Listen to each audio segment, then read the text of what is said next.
All right. So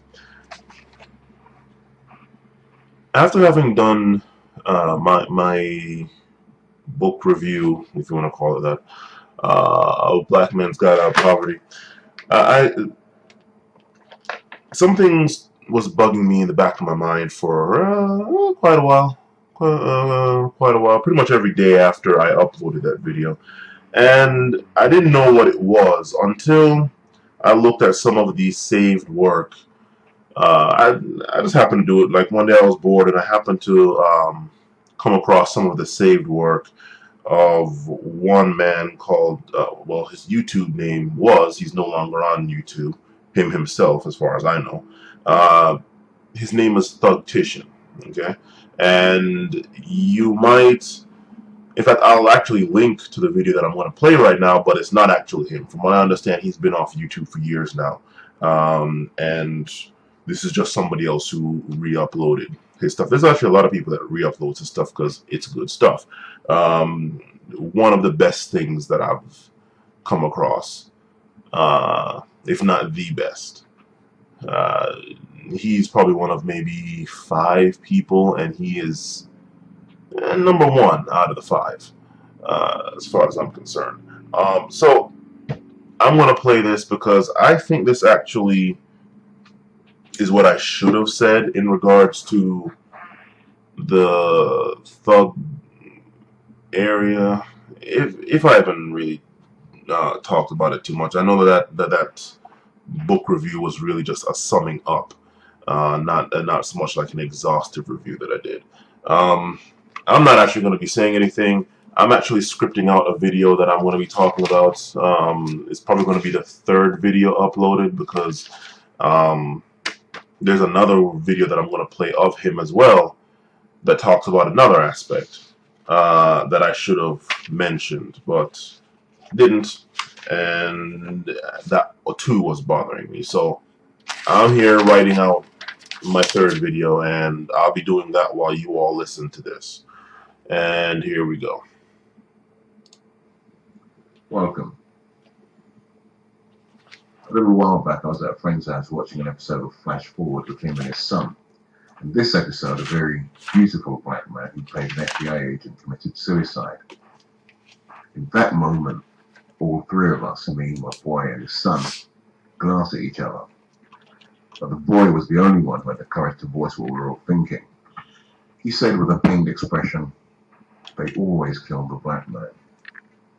This is a young boy of 12 who is already acutely aware of what happens to black men in Hollywood movies. So how does a black parent or an associated adult explain this away to black children? Well, I would suggest that you dismiss it as non-fiction and discourage them as best you can from watching Hollywood dross. Just boycott the crap and save the discussion about the race politics that underlie the Hollywood platform for when they are more mature and better able to put what you tell them into its proper context. But I want to express my thoughts to you about this habit among filmmakers of killing off the only black characters in their productions.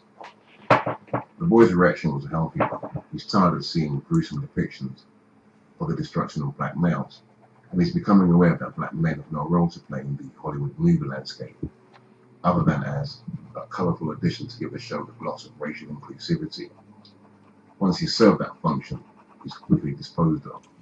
Indeed, the black man in a Hollywood movie is never anything other than a comic sidekick buffoon, an incompetent crook, or a bit part player in someone else's agenda, or all of the above. That's right, the black man in a Hollywood movie never has his own agenda.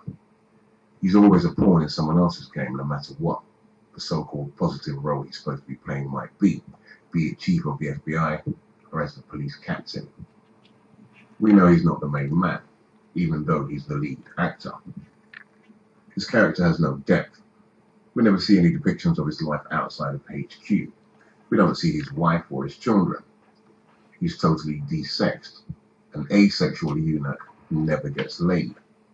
Meanwhile, the middle-aged, scrawny, Botoxed hero gets to fuck everything in sight, kick everybody's ass, save the day, and then go back to his blonde wife and kids.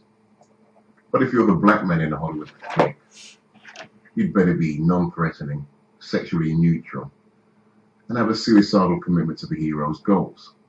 You're there to rubber stamp the hero's mistreatment of the other non-white characters in the movie, and then sacrifice yourself in order for the hero to complete his agenda. And you do all this wearing a cheap suit, not saggy jeans. No, my friend's young son had it right. He doesn't want any part of that. He's learning to take the right message from Hollywood, that the only reward for being an Uncle Tom is a humiliating and excruciating death. That is a good message. Now contrast this with rap depictions of black men. In the rap video, the brother's riding in his Beamer or Hummer. He has a booty-shaking team of the choicest and most obliging hotties gyrating all around him.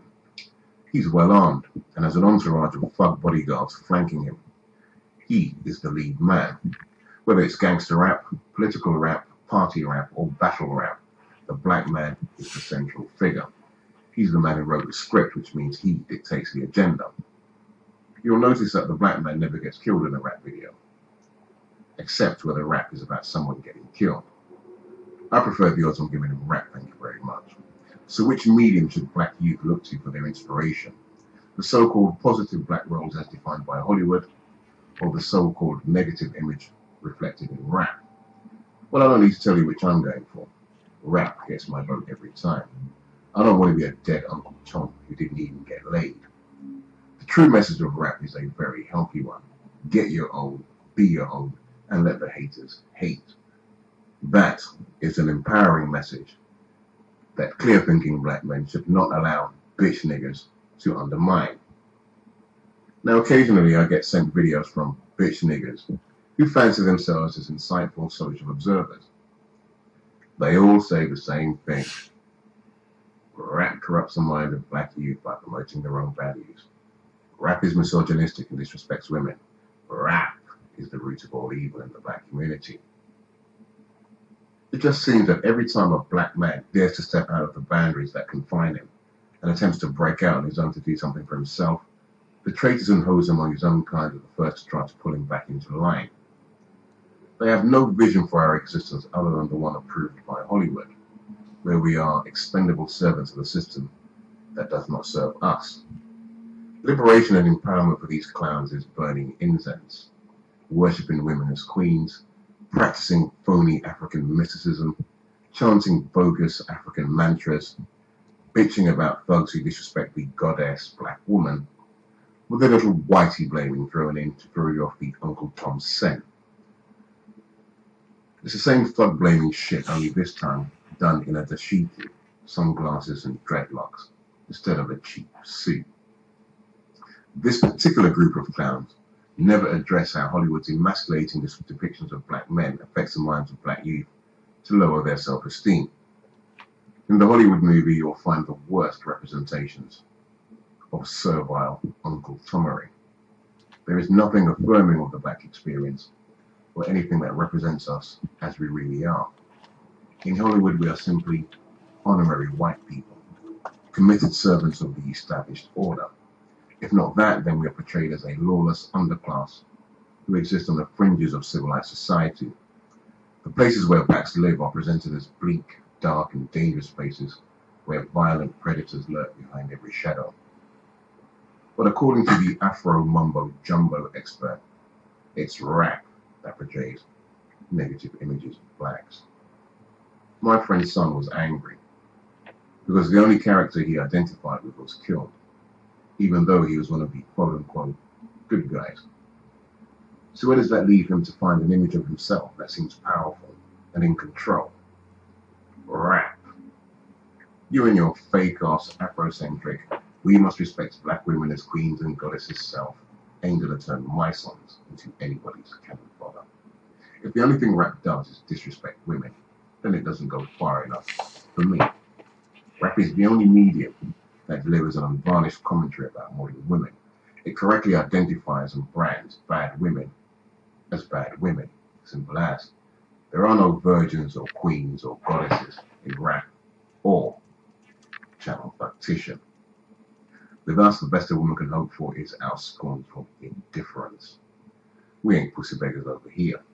A female doesn't rise to the level of queen just because she ain't a hoe, a deadbeat aborter, a schemer, a conniver, a baby mother, a weaver, a whiner, an entitlement beggar, or a mischief maker. With us, she just gets a pass. This time, but we're watching you. If we were to fall into the black women is queens trap, then we demand a lot more than a little man-stroking BS and the ability to push out half-wit children. We don't do man provides, woman rights here. For us, a bitch had better be able at the very least to pull her own body weight. If not, she can move the fuck on to the fools on the next block, where they worship women as queens. We don't want queens and woman worshippers around us. Queens eat up too much manpower and resources and produce nothing but more woman-worshipping pussy beggars. Woman-worshipping pussy beggars are undisciplined bitch nigger player haters who spend all their time fighting each other over access to the queen. I ain't friends with these guys either. I respect them or their weak BS. But these fools, Sub-Saharan and West Africa, where most diasporan ancestry is, doesn't even exist. All they know is ancient Egypt, where everyone was pharaoh and every black woman was that queen. Fucking morons. We was kings and queens. No, you weren't. You were the same as you are now, just another downtrodden peasant, sold off into slavery to enrich the corrupt ruling elites of Africa. Fuck them, and fuck anyone who says you should take pride in African royalty. I honour the noble peasant classes of Africa. That's who Titian identifies with. Not Cleopatra or Queen Zinga of Angola, who is an ancient African royal celebrated as an icon of resistance, but who is shown by her own writings to have been very comfortable with slavery, as long as it was maintained on her terms. We don't look for strength in ancient African royalty. We look for the lesson their conduct teaches, that too much power concentrated in too few hands is a recipe for a 400-year nightmare. But we'll never be allowed to learn that lesson as long as the forces of ignorance and treachery are allowed to pervade their puerile distortions about the black experience, both past and present. We have the same opportunists, parasites, and traitors at large in the black community now as we did in the past. If they brought slavery back today, I have no doubt that the kind of scum who label other blacks as unworthy, i.e. those who think they can only find their equals among whites, those who call themselves the good black man, those who call themselves the educated black woman, and the goddess-worshipping Afrocentrics, would happily see our own brethren enslaved, or worse. I don't like Afrocentrists, which is why I identify Afrocentrists as another group that clear-thinking black men should discount as having any contribution to make to our empowerment. File them in bold in the Uncle Tom column. Later.